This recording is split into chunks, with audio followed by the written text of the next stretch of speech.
of these archetypes, but the one I think that gives us the most trouble is your inner child. And sometimes, just a fucking thing. So sometimes we call it the abandoned orphan, you know.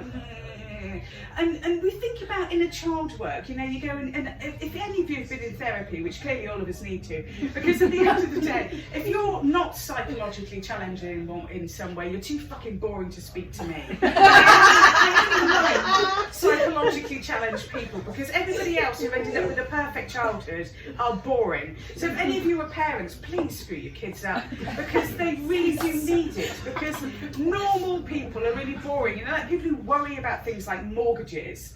If you want something to worry about, I'll give you something really good to worry about. Like, you know when you're a kid and they say, stop crying, otherwise I'll give you something to cry about? Did you ever have that? No, because you're too young. We were abused at the Just so you know, this was before baby, there was no legalisation. This was motivation to go to school. You know, I mean, I know I can say, oh, it was awful when I was a kid. I used to have to walk to school. It was 50 miles there, 100 miles back, and I nicked that freaking joke from somebody. You know, it's that idea of kind of, but there was no, it was just kind of shut up. You know, so it was the whole, stop crying, otherwise I'll give you something to cry about. And it made logical sense at the time, although at the time, you could, stop crying, well, I'd still be crying then, wouldn't I? So that doesn't make any sense. So these vulnerabilities, you can see why we might fracture a part of ourselves off, which is the frightened child. So frightened child, abandoned orphan, all of these children. So you go to a therapist and at some point they'll start talking to you about inner child work.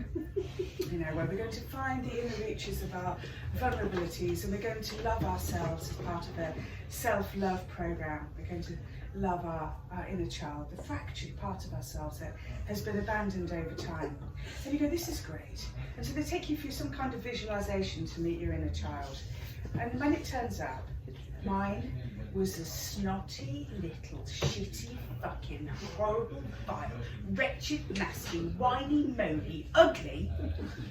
God knows where it got that from. Little shitty little thing. It had 2 perfect lines of snot that went down from here. Sometimes, I know, you remember those kids though, they used to play out in the street, north of England, and they'd snot it up or suck it back down. And I can still remember the taste of snot because you did lick it. And she has lank, greasy hair, and she looks like the child from Les Mis.